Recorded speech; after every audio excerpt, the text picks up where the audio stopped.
Assalamualaikum warahmatullahi wabarakatuh. Ketemu lagi dengan saya Winda. Hari ini kita akan belajar materi algoritma pemrograman mengenai operasi penyeleksian kondisi.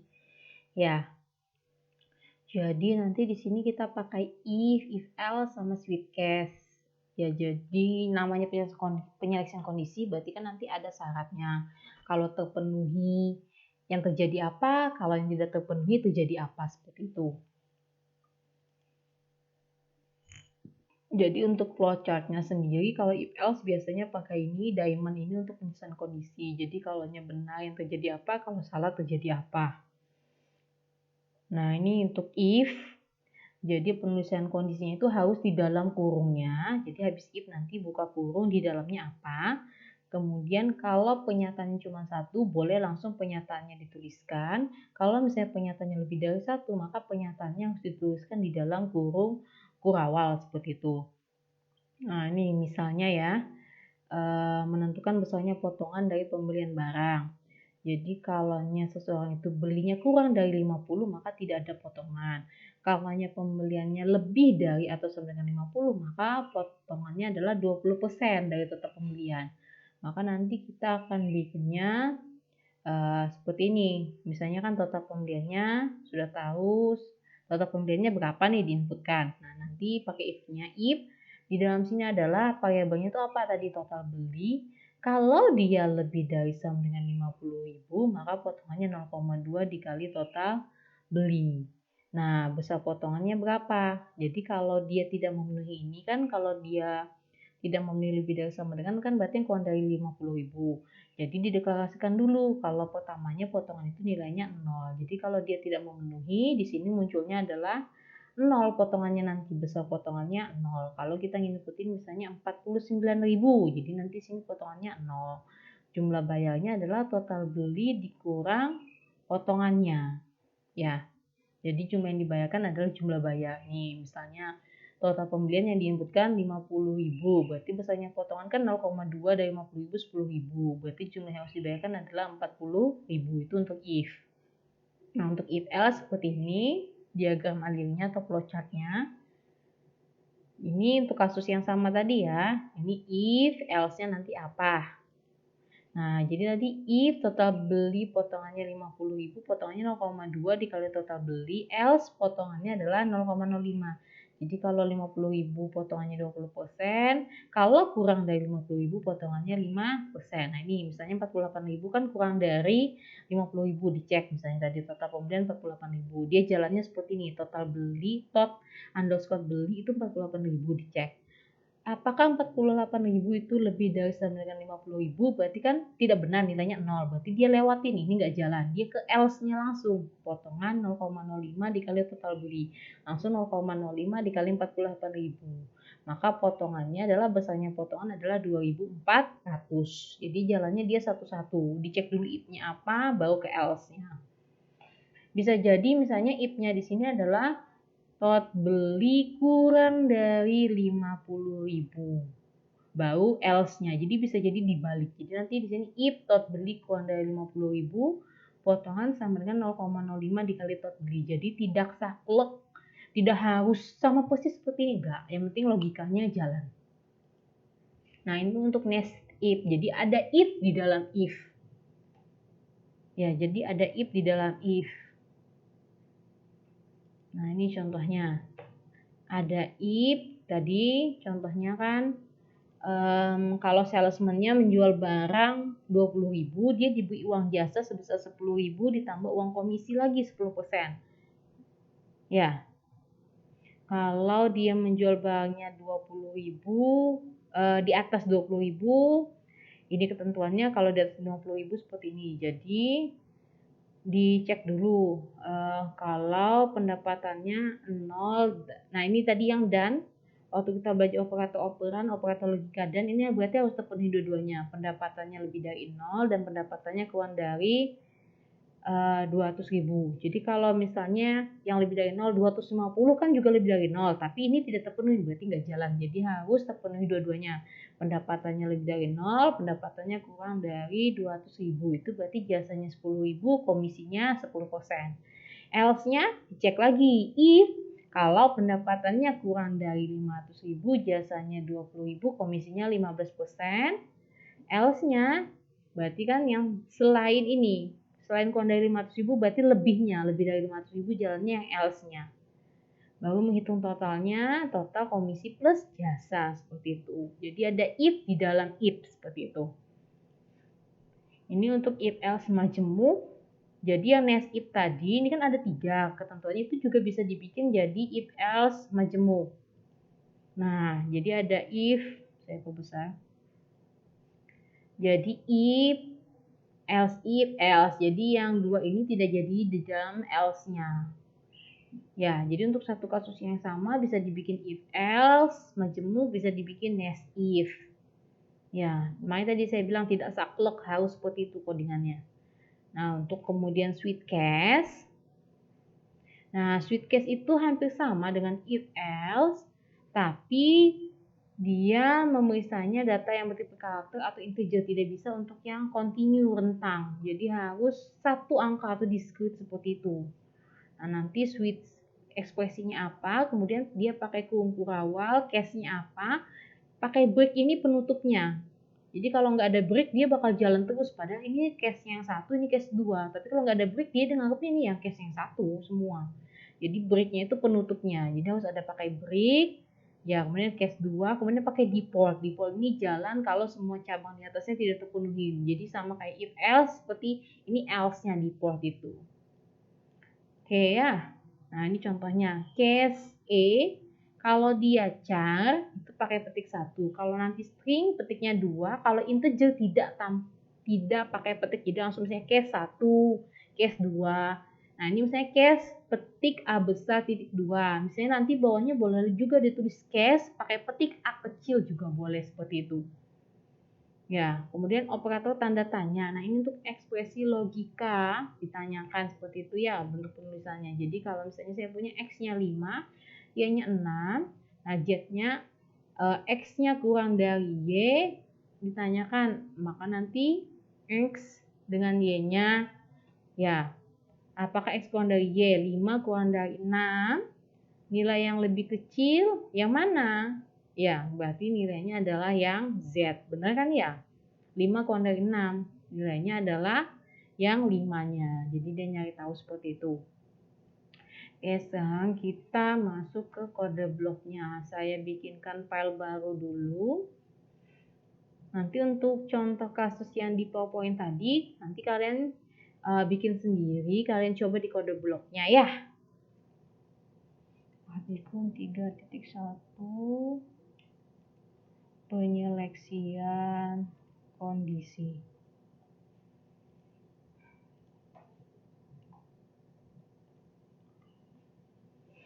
Nah, nih. Kalau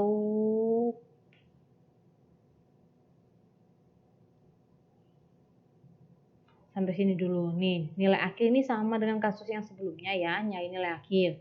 Kemudian nanti penyelesaian kondisinya di sini. Kalau nilai akhirnya lebih dari 80, maka perintahnya adalah hurufnya A, nilainya 4. Seperti itu ya. Ini ketentuan seterusnya nilainya 75 sampai 80, nilainya B+. Kita bikin 2 dulu deh. Kalau nilainya lebih dari 80, muncul nilai hurufnya A, nilainya 4, selebihnya muncul nilainya B. 2 itu aja dulu kita coba ya.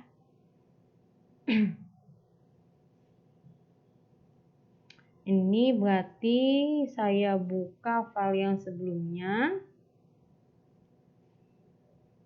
Biar saya copy paste ya, biar nggak ngetik ulang. Kalian nanti juga bisa seperti itu. Oke. Saya ambil. Nah, di nilai akhir yang ke-1.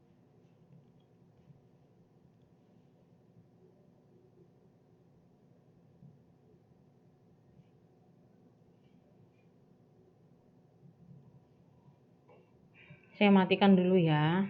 Ini kita nyoba dulu 1.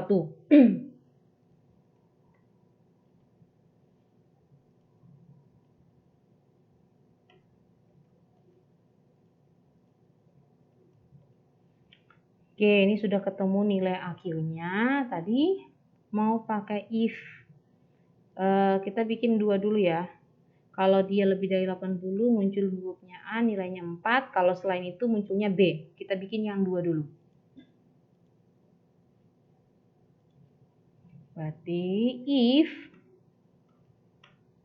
if, nah di dalam sini kondisinya berdasarkan apa? Berarti kan nilai akhir. Nilai akhirnya, jika nilai akhirnya lebih dari sama dengan 80, maka tadi hurufnya adalah A, nilainya adalah 4. Nah, ini berarti deklarasinya huruf ini adalah, karena petiknya 2 berarti string, nilai berarti adalah integer. Tapi nanti karena ada 3,5 kita pakai float ya. Berarti string, huruf, float, nilai.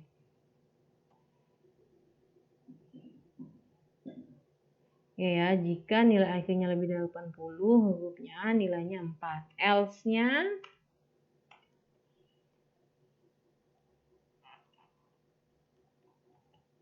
hurufnya saya bikin jadi B plus, nilainya 3,5. Jadi misalnya kita cuma punya 2 kondisi nih. Nah, ini kita jalankan, kita running.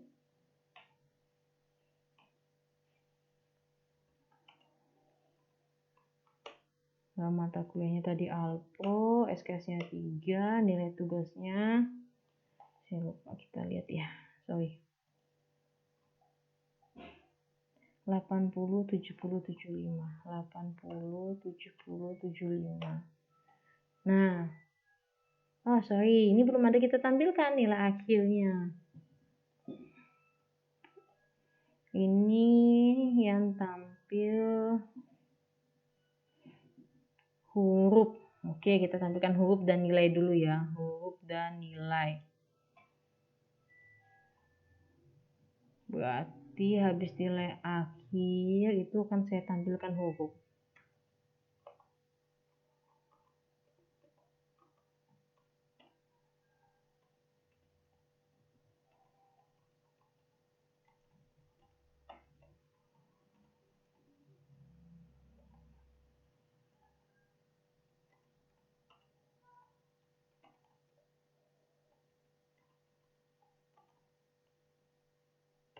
Nah,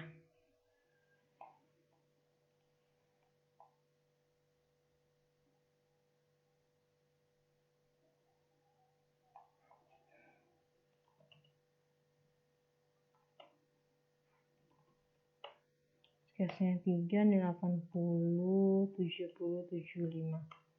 Nah, ini kan nilainya 74,75. 74,75. 74,75 dicek. 74,75 apakah lebih dari sama dengan 80? Kan enggak ya, berarti ini enggak dijalankan. Dia langsung loncat ke sini. Maka hurufnya B plus nilainya 3,5. Dia langsung muncul B plus nilainya 3,5. Oke, sekarang kita coba lagi. Misalnya saya running sekarang. Mata kuliah Alpro, SKS-nya 3, nilainya tugasnya misalnya 86, 80, 88. Nah, ini muncul 84,6. Karena 84,6 lebih dari 80, maka muncullah hurufnya A, nilainya 4. Ya. Ini kan di atasnya ya, belum saya tambahkan. Ini kan dengan nambahin di sininya ya, huruf, nilai. Nah, ini untuk kalau dia cuma 2. Sekarang kita ke kasusnya. Tadi dia ketentuannya ada banyak nih. Nah, misalnya saya mau bikin as if. Ada if di dalam if, berarti di dalam else-nya ini saya bikin if lagi, if nilai akhir lebih dari sama dengan, ini kan ya, yang kedua lebih dari sama dengan 75. Sorry. Ini kan lebih dari 80 ya, ini boleh lebih dari sama dengan 75. Jadi artinya kalau dia nggak bakal 81 nggak bakal masuk di sini karena dia ngeceknya di sini dulu, 81 cek sini dulu, kalau yang sudah terpenuhi sudah langsung loncat ke baris yang 45. Jadi tenang aja, 81 nggak bakal nyasar ke baris 33. Tapi kalau misalnya dia nggak memenuhi 80, 79, nah baru dia jalan yang ininya. Ya, jadi ini nggak jalan semuanya. Berarti misalnya saya punya nilai akhir lebih dari 75,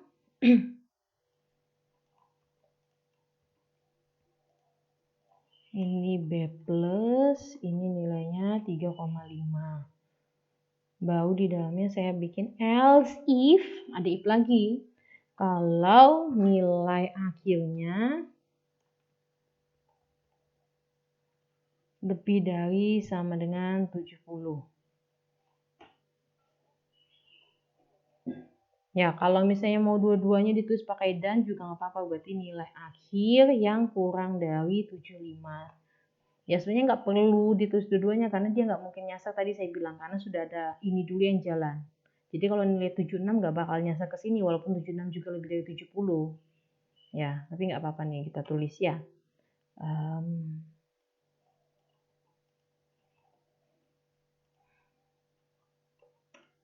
Hurufnya B nilainya 3. Nah, pakai else if lagi ya. Nah, kalau ini hilang jangan takut, tinggal diklik yang ininya ya. Tanda tambah sama minusnya di samping. Else if. Sekarang yang ini 65. Nilainya C plus. Nilainya 2,5.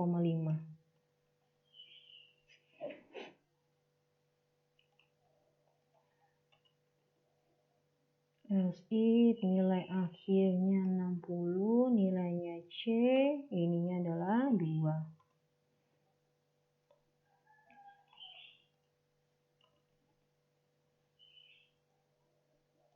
Ini 50, nilainya D plus, nilainya 1,5. Nilai akhirnya ini 40, nilainya adalah D, nilainya 1. Nah, else-nya,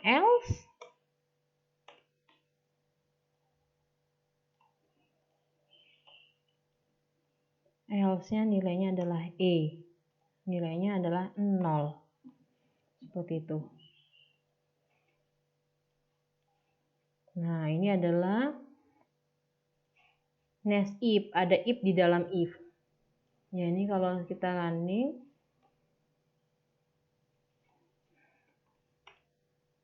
2020 01 Alpro SKS-nya 3, nilainya tadi 80, 70, 75.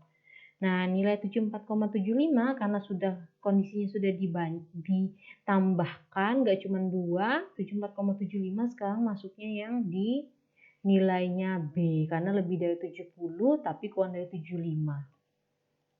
Ya, seperti itu. Itu untuk menampilkan hurufnya. Nah, ini pakai if else. Kalau kebanyakan ini bisa ditutup. Nah, kalau mau ngeliat lagi tinggal dibuka. Oke, sekarang kita buat yang untuk data kedua. Saya hidupkan ya data keduanya. Nah, ini tinggal di copy. Saya kopikan. Saya pindah ke sini. Nah, tapi jangan lupa karena untuk data kedua, berarti kondisinya itu bukan nilai akhir lagi, tapi nilai akhir yang kedua. Hurufnya juga jangan yang sama. Berarti sekarang variabelnya ya. Jadi huruf yang kedua.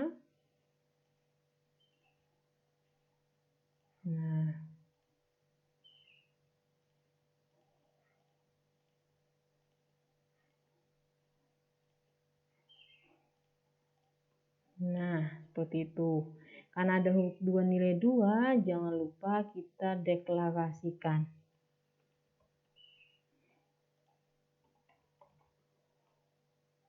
Ya, memanggilnya, ini saya hidupkan lagi. Berarti sekarang kita tambahkan yang ini.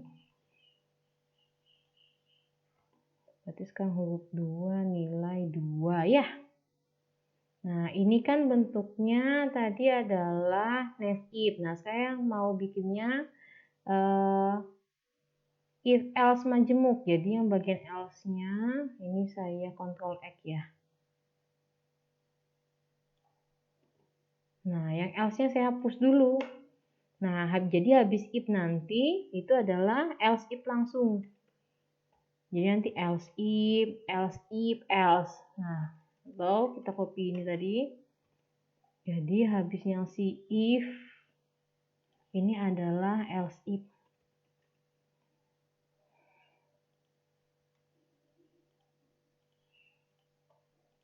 Saya rapikan ya.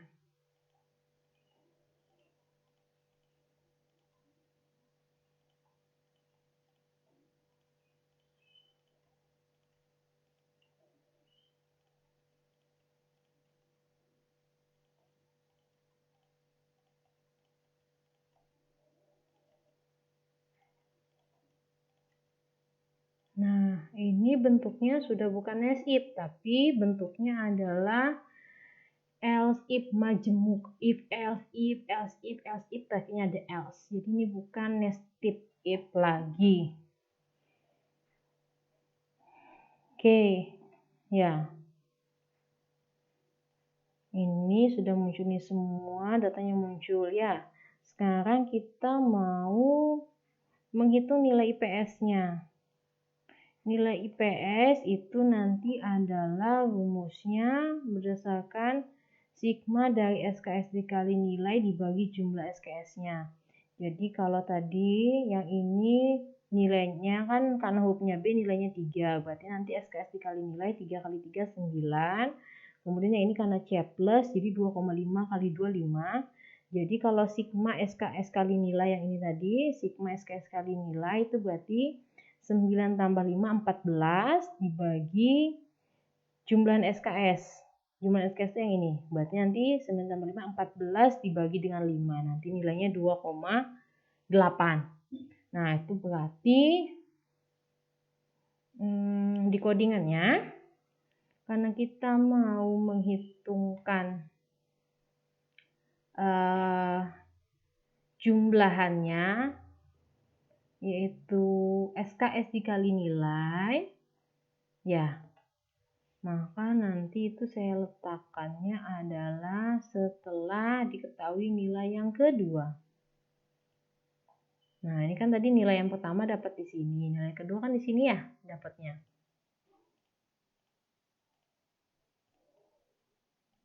Nah, nanti di sini berarti saya masukkan rumusnya. Berarti jumlah total nilai itu adalah plus sama dengan atau artinya total nilai ditambah,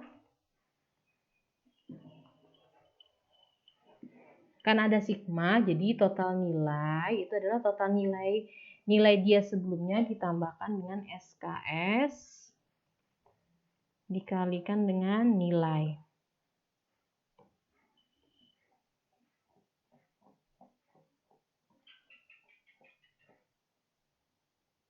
Oh sorry, berarti total nilai itu adalah SKS dikali nilai ditambah SKS yang kedua dikali nilai yang kedua. Ya, ini untuk nilai yang pertama, untuk data yang mata kuliah Alpro, ini mata kuliah logika. Kemudian total SKS, itu berarti kan SKS ditambah SKS yang kedua.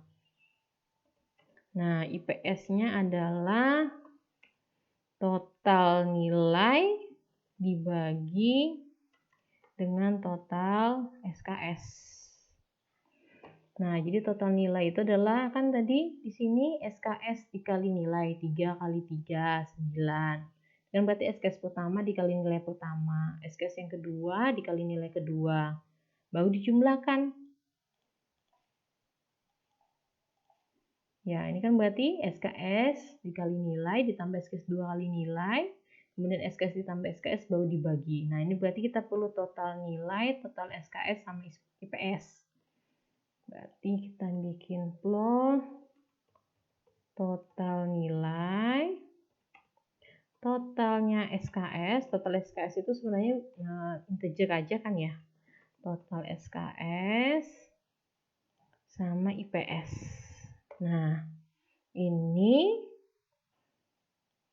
kita tampilkan, ini berarti ya sebenarnya boleh dibagi 121 atau mau dibagi 135 juga nggak apa-apa. Yang penting setelah nilai 2 diketahui. Ini kita tampilkan di sini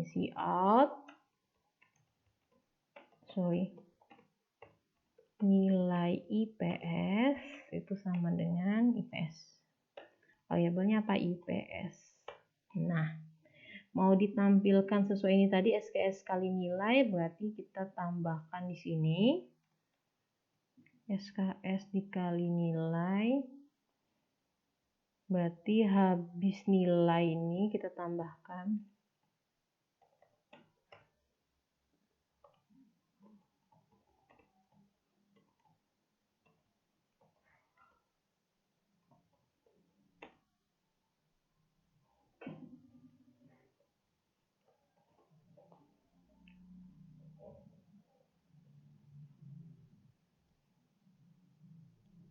karena ini nggak ada kita simpan dalam variabel, berarti saya tuliskan SKS kali nilai.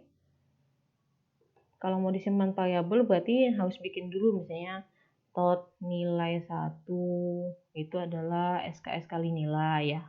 Itu juga bisa buat nanti ini dipanggil tot nilai 1, tapi karena saya nggak nyimpen dalam variabel, maka yang saya tampilkan di sini SKS kali nilai.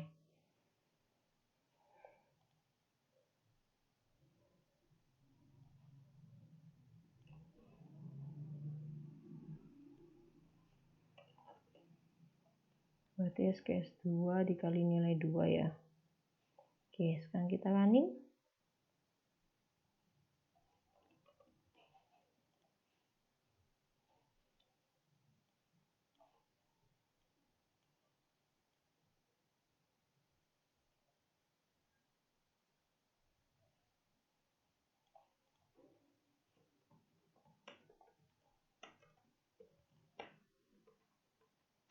Mata kuliah Alpro dulu, SKS-nya 3, nilainya 80, 70, 75. Mata kuliah 2 logika, SKS-nya 2, 60, 70, 75. Nah, ini sudah muncul ya. Alpro 3, 80, 70, 75, 74,75, B 39. Nah, ini sama, IPS-nya juga sama 2,8. Jadi caranya seperti itu ya. Jadi ini tadi untuk menghitung nilainya. Ini kan karena sigma itu kan berarti SKS kali nilai ditambah SKS 2 kali nilai 2. Kalau nanti ada 3 berarti sini ditambah SKS 3 kali nilai 3. Seperti itu. Total SKS-nya juga berarti SKS tambah SKS 2 tambah SKS 3 dan seterusnya. Baru IPS-nya adalah total nilai dibagi total SKS. Terus jangan lupa setiap kali menambah variabel berarti harus kita deklarasikan. Sebenarnya nggak mesti di sini, misalnya mau deklarasinya di bagian ini juga nggak apa-apa. Total nilai itu adalah plot misalnya. Ini nggak apa-apa, tapi lebih bagusnya kalau variabel itu dikumpulkan jadi satu di bagian atas. Biar gampang nanti mencarinya kalau misalnya kita ada menemukan error atau kesalahan seperti itu.